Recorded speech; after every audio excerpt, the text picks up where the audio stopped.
I want to thank everyone for being here. It's great to get this football season started. We appreciate everyone being here. Our guys are excited and ready to play against a great football team in Georgia, and opening on the road at Georgia.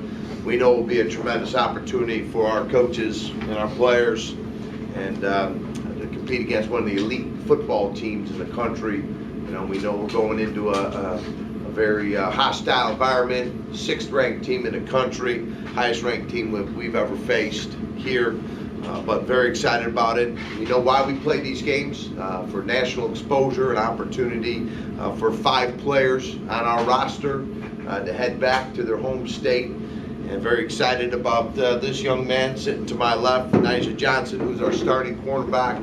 He's from Powder Springs, Georgia, which is just outside of Atlanta. And one of the things that we said to his parents when they both graduated, one graduated, his mom graduated from UB, the other one graduated from Buff State.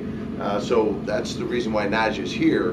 But we said we'd bring him back home to Georgia, and we're going to be doing that this Saturday. So with that, we'll certainly open it up for any questions. Najja, you want to talk about what this game means to you going back? It's an excellent opportunity to come back home and play in front of family and friends.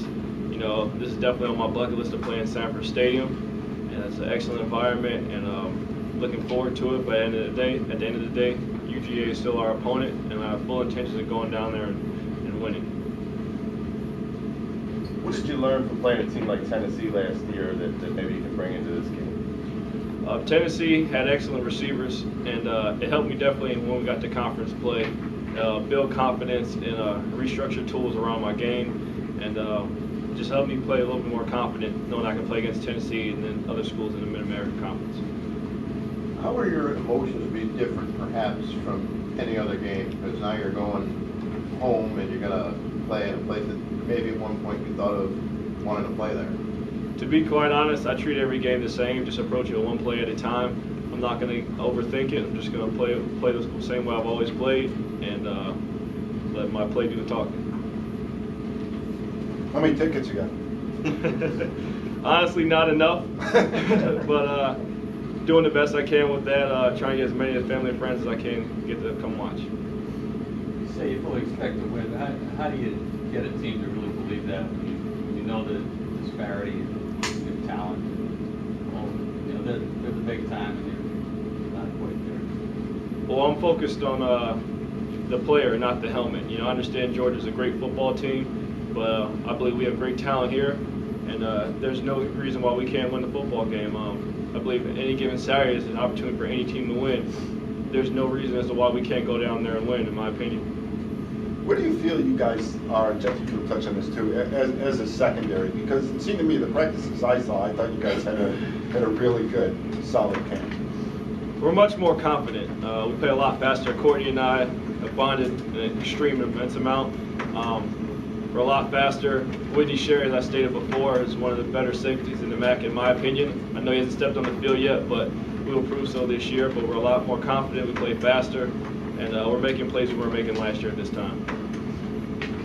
Jeff? Yeah, you know, it's just as Najja, he's done a great job representing our program here today, and I know our first year when we graduated 4 senior defensive backs, you know, 3 of them went into NFL camps. We knew we had some young men that needed to really step up, and when I look at guys like Najja Johnson, who had really you know, did a tremendous job in terms of staying very focused on the development plan that we had for him. He's got some tremendous talent. He's a great young man, and he's very competitive. Courtney, we had to move over from wide receiver. So we had to take a position player from the offensive side and put him on the defensive side. And then the same thing with Copeland. Copeland was a little bit more of an outside linebacker first year. We put him back at safety. So, and Isaac Ball. Those were the 4 guys that handled the duties back there. With Josh leaving, you know, certainly opened up, graduating and opened up an opportunity for guys like, you know, Whitney Sherry and Kendall Minifield and Derek Brim. Those are the only 2 guys, because you still got Isaac Ball coming back, and you got Najja and also Courtney Lester. And we've really seen the development of the Marcus Bakers and the Carlos Lamons and Willie Striegel. So we've been very blessed. We've done a good job of evaluating and recruiting quality young men, and also that our focus in terms of their off-season development has been outstanding. But they have had a great camp, and I recognize that, and I think we go in with a tremendous amount of confidence. They're going to be tested. We know that Georgia has two outstanding senior wide receivers that are going to, challenge these guys every single play. They got a great quarterback, a Heisman hopeful, and Aaron Murray for them. So now it's going to test our secondary. It's going to test our front seven to be able to put some pressure on them, and not a lot of teams have done that, even in their own league. He's been able to stand back there and then pick some people apart. But when you've got two tremendous players like Tavares King and Marlon Brown, you've got some go-to guys. It's going to definitely put a tremendous amount of importance on them being ready to play against a quality team like Georgia and what they have offensively. Coach, as you stated, Aaron Murray's a very good quarterback. What are his strengths? With the number one thing that jumps off the film? He's got a very accurate arm, great decision maker. And certainly they do a very good job offensively, with their schemes and protecting him. And we know that league. And when you flip on the film, it's very evident. They want to be able to get the ball out of his hands. And to be able to do that, you have to you got to have personnel, number one. We know that. And they have some tremendous personnel up front. Their offensive line, very big, very physical, very athletic.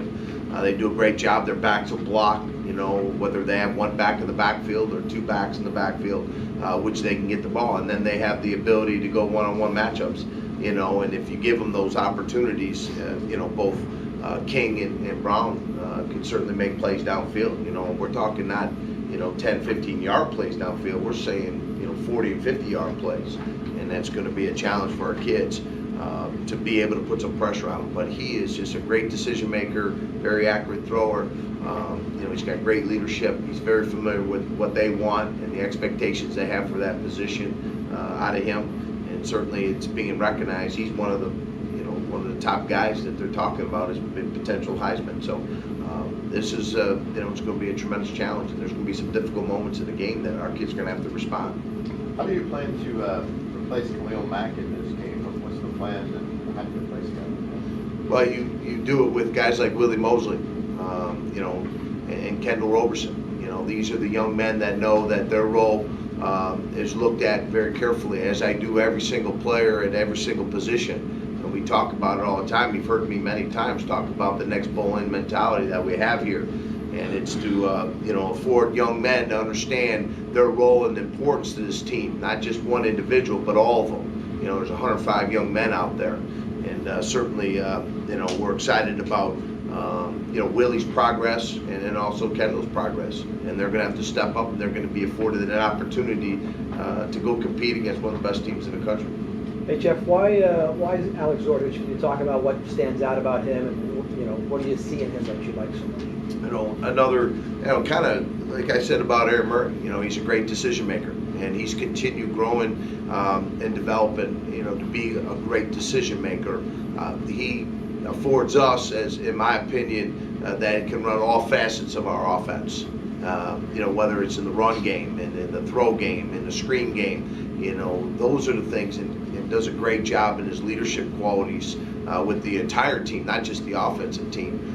But we got to have Joe Licata ready. Alex and Joe have been the ones that have been taking the majority of the reps at that position, and he needs to be ready. And we know that his progress is going along well, and it's a bit of very close competition, very competitive. But I feel Alex gives us the best chance at this point. He'll have an opportunity to show that Saturday against a very good defense. They've got some big sized defensive linemen, quality linebackers. Their outside linebackers, one of the best, Jones, and we're going to be tested, from that standpoint. So he's going to have a great game, but everyone around him has to have that same mindset. I'm sorry, with your running game, what do you expect? I mean, Oliver's going to have a target on his back. Or did you see, as the season went on last year, did you see teams stack the box more? If not, do you think that they're really going to go after him this season as the main target? Yeah, it's a tribute to the respect that teams had, because they felt like they needed to put an extra, hat in the box, which now it's kind of what Georgia's philosophy is too. Being able to get teams to commit to their run game and then be able to get their one-on-one matchups, and the same thing for us. But we have to be able to demonstrate that we can block the caliber of players up front that Georgia's going to line up against us.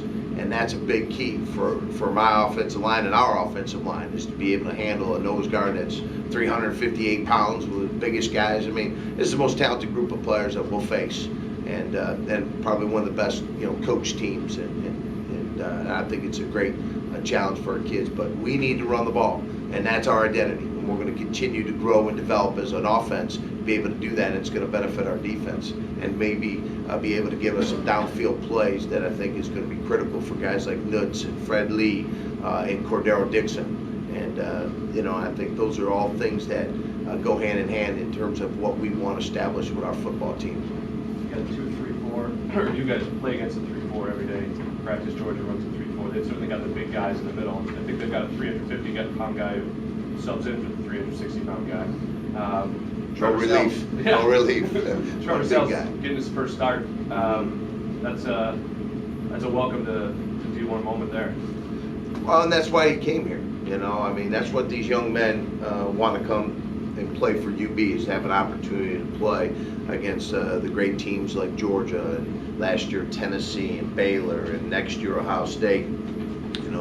And it's certainly it's a tribute to our young men to be able to be locked in, and develop. We're bigger and we're stronger up front, but we still talk about, this is one of 12 games, and there's 11 other games, and our focus is about compete for the Mid-American Conference Championship, and this will give us some insight to where we are. Because I'm as eager as anybody to see this team compete in that kind of environment against that quality competition for 4 quarters. And Trevor's been outstanding. I couldn't be more pleased to have a young man transfer here and take over that duty and responsibility of being a key player on the offensive line, especially at the center position.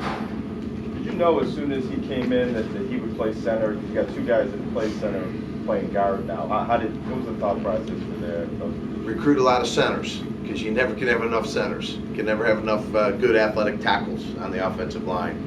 And when you talk and refer to Trevor Sales and Jason Carlson and Graham Wintery, we have 3 guys there. Just because you never know when maybe a guy goes down, you have to have somebody else to go in there and not miss a beat.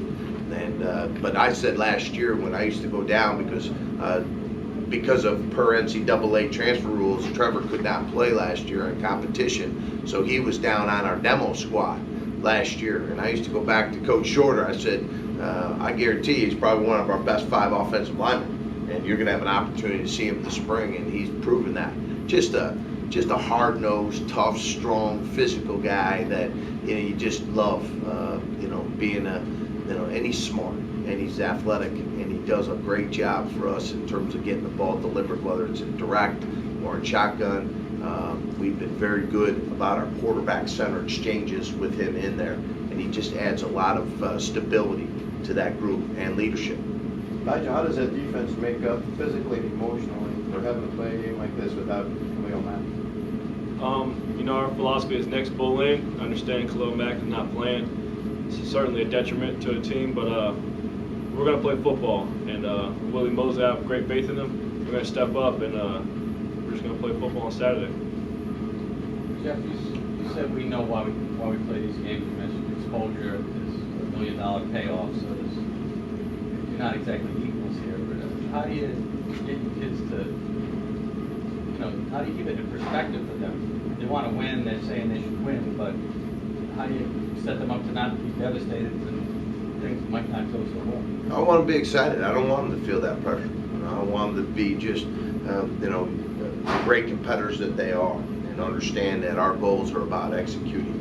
And certainly playing against the quality opponent, as you mentioned, is going to be a tremendous challenge for these young men. And you learn a lot about yourself. Our coaches will learn a lot about themselves. Our players will learn a lot about themselves.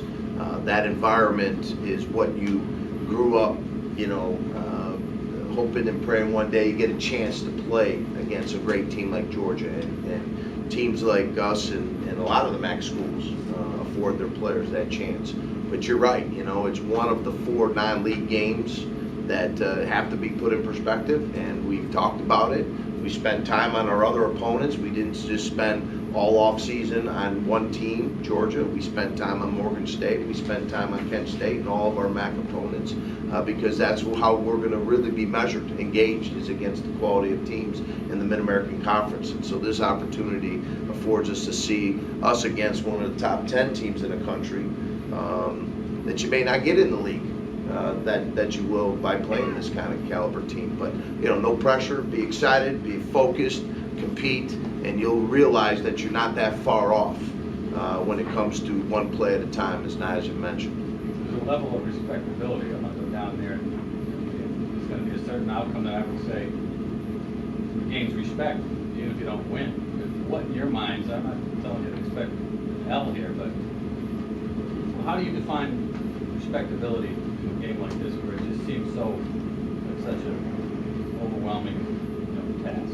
Well, I think we have to look at each play, offensively and defensively.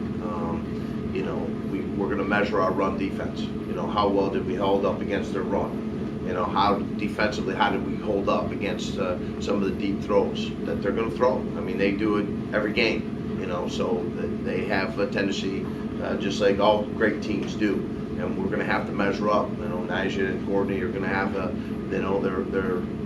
their focus on being able to defend, along with the other guys too. Our free safety and our other strong safety are going to have to measure up.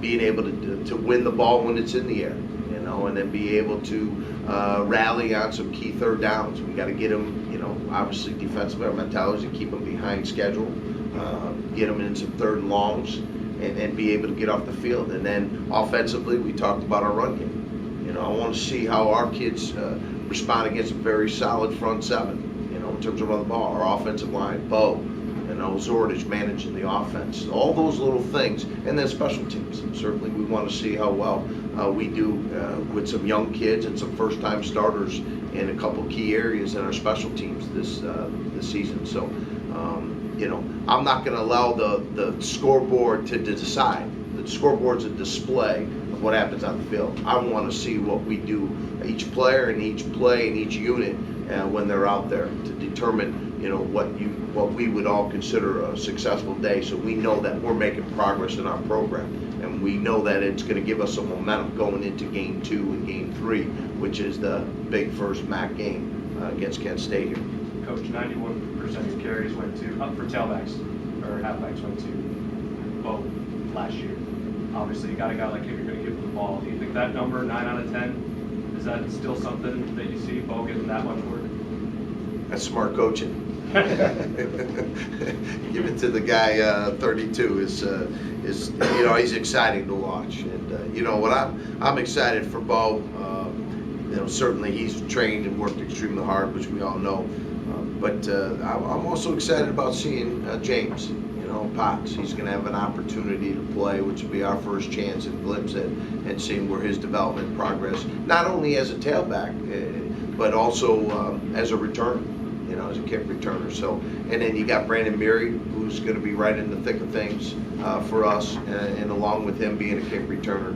But we're going to continuously looking for ways to get the ball in our playmakers' hands. That's what we have to do, and that's Bo.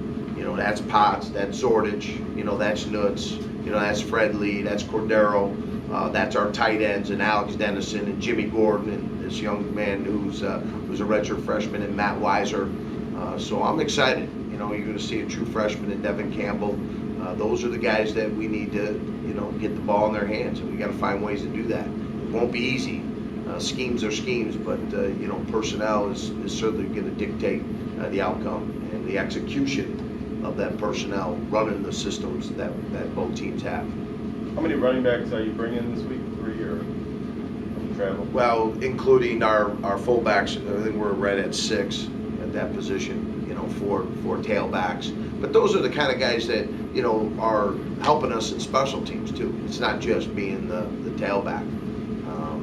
So those guys, like Devin Campbell, we mentioned, Brandon Meary and James Potts, those guys are all doing other things on the field for us, which, affords us to put our best 11 out there at every given opportunity.